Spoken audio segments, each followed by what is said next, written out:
Bismillahirrahmanirrahim. Assalamualaikum warahmatullahi wabarakatuh. Anak sekalian yang soleh-solehah, gimana kabar semuanya? Semoga semua dalam keadaan sehat walafiat dan kita semua selalu dalam lindungan Allah Subhanahu wa taala.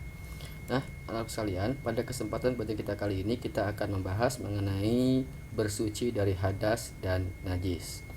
Namun, sebelum kita mulai pembelajaran kita, mari sama-sama terlebih dahulu kita buka dengan membaca basmalah bersama-sama. Bismillahirrahmanirrahim. Rabbi zidni ilman warzuqni fahman. Amin. Nah, teman-teman, kita akan membahas mengenai pengertian bersuci dari hadas dan juga najis. Terlebih dahulu, yang pertama adalah kita bahas mengenai pengertian bersuci. Apa sih pengertian bersuci itu, teman-teman? Ya, bersuci adalah bebas dari hadas dan najis. Sekali lagi, suci adalah bebas dari hadas dan najis.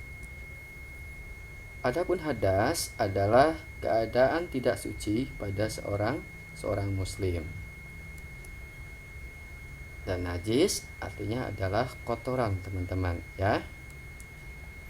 Dan najis menyebabkan ibadah menjadi tidak sah. Jadi kalau kita dalam keadaan najis lalu kita beribadah, maka ibadah kita tidak sah sebelum najis tersebut kita bersihkan atau kita sucikan. Cara bersuci dari najis yaitu dengan melakukan toharoh. Apa sih toharoh itu, teman-teman? Ya, toharoh artinya adalah bersuci. Sekali lagi, toharoh artinya adalah bersuci. Bersuci berarti menghilangkan kotoran dan najis dari badan dan pakaian serta tempat-tempat di sekeliling kita. Kemudian macam-macam najis, teman-teman. Yang pertama adalah najis ringan atau mukhaffafah. Ya, apa sih najis ringan atau mukhaffafah tersebut? Ya. Nah, najis ringan atau mukhaffafah adalah contohnya air kencing bayi laki-laki yang belum makan apa-apa selain ASI, ya. Jadi kalau kita punya adik bayi laki-laki dan minumnya hanya ASI, maka air pipisnya itu termasuk ke dalam najis ringan atau mukhaffafah. Yang kedua adalah najis sedang atau mutawassithah. Contohnya adalah kotoran manusia, darah, dan muntah, ya. Yang ketiga adalah najis berat. Nah, ini teman-teman, ya, atau disebut juga dengan najis mughalazo, ya. Contohnya adalah air liur anjing dan babi, ya. Jadi hewan tersebut jangan sekali-sekali kita dekati, kita sentuh, ya, karena termasuk ke dalam golongan najis berat atau mughalazo.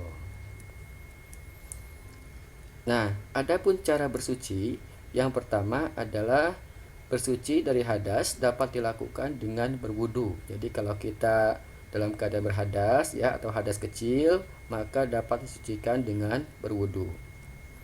Contohnya adalah apabila kita buang angin, buang air kecil, tidur, dan juga hilang akal, maka segera kita bersuci dengan cara berwudu, teman-teman, ya.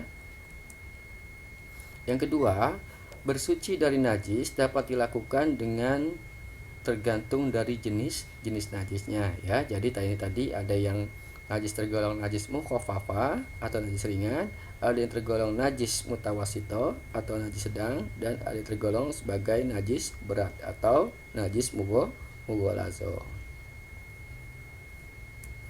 Nah, untuk teman-teman, silahkan tugas untuk kalian mengerjakan latihan soal di buku paket fikih tentang bersuci dari halaman 56 sampai dengan 58 bagian A dan B. Kemudian silahkan difoto dan dikirim ke nomor Bapak.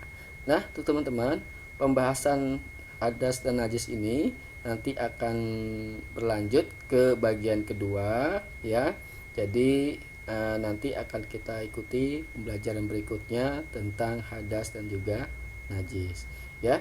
Bapak ucapkan terima kasih yang sudah menyimak dan memperhatikan pelajaran kita pada hari ini. Bapak tutup, Bapak ucapkan billahi taufik wal hidayah. Wassalamualaikum warahmatullahi wabarakatuh.